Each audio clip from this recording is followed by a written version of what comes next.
ការកសាងអាជីពដ៏ពិតប្រាកដជំនាញរបស់ពិតប្រាកដគឺជារឿងសំខាន់ទោះបីថាយុគសម័យណាក៏ដោយត្រូវមានជំនាញខ្លួនឯងមកពិតប្រាកដរឿងភាសាមួយទៀតក្នុងបរិបទប្រទេសកម្ពុជាការប្រើប្រាស់ភាសាអង់គ្លេសដោយអរាប់ភាសាជាតិគឺជារឿងអតិភិបវាពាក់ព័ន្ធនឹងការស្រាវជ្រាវវាពាក់ព័ន្ធនឹងការទំនាក់ទំនងទាំងថ្នាក់ជាតិនិងថ្នាក់អន្តរជាតិវាពាក់ព័ន្ធនឹងការស្វែងរកសារដែលប្រភពឯកសារមួយចំនួនជាក់ស្ដែងចំណងមាននៅក្នុងភាសាអង់គ្លេសបាទរឿងទី2រឿងទី3ដែលយើងត្រូវដឹង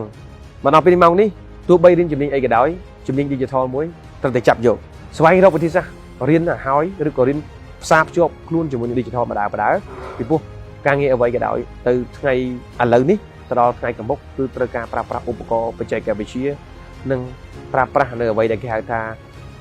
បច្ចេកវិទ្យាដែលពឹងលើ AI ដែលត្រូវការភាពស្ទាត់ជំនាញធ្វើការហើយស្ទាត់ជំនាញទាំងអស់នោះវាត្រូវការដោយសារតែយើងមានភាសាអង់គ្លេសដែរ AI អាចថាវាភាសាចិនក៏យើងប្រើបានក៏ប៉ុន្តែសូមបញ្ជាក់ថាអង់គ្លេសវានៅតែជាឫសគល់មូលដ្ឋានដ៏ធំសម្រាប់ការប្រើប្រាស់បច្ចេកវិទ្យានេះ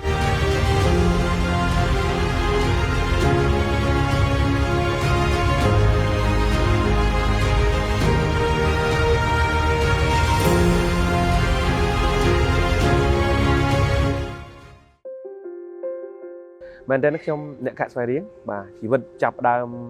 នៅក្នុងគ្រួសារកសិករហើយថែមទាំងក្រីក្រទៀតហ៊ាននិយាយដោយសោះដូចគ្មានអីទៅជាអាកំបាំងលាក់បាំងអីទេបាទអញ្ចឹងគ្រួសារអ្នកស្វាយរៀងកសិកម្មសុទ្ធម្ដាយឪពុកក៏មិនមែនជាអ្នកមានជីវភាពធូរធារទេជំនាន់មុនបាទឥឡូវយើងគាត់ថាភាសាច្រើនហើយការចាប់ដើមរៀនសូត្រខ្ញុំមនុស្សតែស្រឡាញ់ការងាររៀនសូត្រការមុននឹងចាប់ដើមបែបនេះក៏ខ្ញុំមានជីតាជាអ្នកផ្លាស់ប្ដូរជីវិតលើកគេហៅថាលើការសិក្សាម្ដាយឪពុកជាអ្នកបង្កើតប៉ុន្តែអ្នកដែលផ្ដល់នៅអ្វីដែលជាការផ្លាស់ប្ដូរជីវិតធំជាងគេនោះបំផុតហ្នឹងគឺជីតាអញ្ចឹងត្រឡប់មកក៏បានជាប់មហាវិទ្យាល័យរៀនបន្តថ្នាក់មហាវិទ្យាល័យថ្នាក់បញ្ញាបត្រជំនាញផ្នែកសេដ្ឋកិច្ចឯកទេសខាងធនាគារ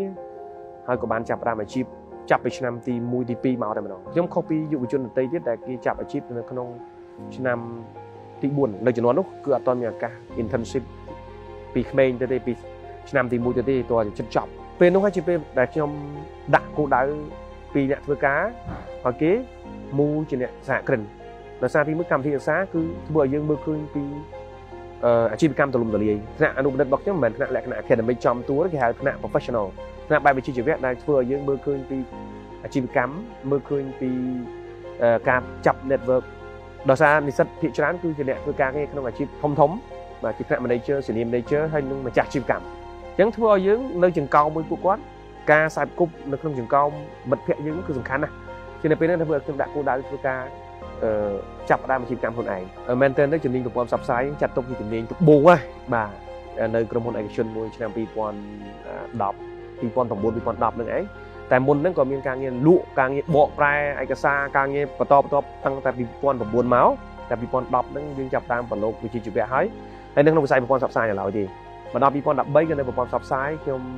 ផ្លាស់ប្ដូរការងារពីកន្លែងមួយទៅកន្លែងមួយជាលំដាប់គេហៅថានិពន្ធនយោបាយឬក៏ចាងវាងផលិតកម្មហើយប៉ុន្តែនៅក្នុងវិស័យប្រព័ន្ធផ្សព្វផ្សាយនៅឡើយទេជាងមូមកដល់ឆ្នាំ2015 14 15បានខ្ញុំមូទៅការងារផ្នែក corporate communication នៃតំណែងសាធារណៈដែលនេះហើយគឺជាការជារបត់ចុងក្រោយដែលខ្ញុំបានធ្វើការងារជាមួយនឹងពហុជាតិសាសន៍សិង្ហបុរីមានថៃមានខ្មែរតែក្រុមហ៊ុនក្នុងស្រុកដែលមានចម្រុះជាតិសាសន៍ហើយជាពេលវេលាដែលយើងបានសិក្សាច្រើនជាងជំនាញប្រព័ន្ធផ្សព្វផ្សាយខ្ញុំចូលចិត្តធ្វើការងារ challenge បើខ្ញុំនៅតែធ្វើតែមកអាជីពគឺនៅអត់បានយូរទេអញ្ចឹងចេញពី media រយៈពេល5ឆ្នាំខ្ញុំមូមកធ្វើការងារក្នុងវិស័យថ្មីមួយគេហៅថាតំណែងសាធារណៈតែម្ដងហើយចេញពីនោះមកក៏ចាប់យកជំនាញមួយទៀតគឺបង្រៀនបន្ថែមទៀតទៅលើជំនាញតំណែងសាធារណៈបាទអញ្ចឹងពីឆ្នាំ2014 15ហ្នឹងខ្ញុំចប់អាជីពជាវិជ្ជាជីវៈការងារហើយគឺចាប់ផ្ដើមប្រឡូកក្នុងអាជីវកម្មរបស់ខ្លួនតែម្ដង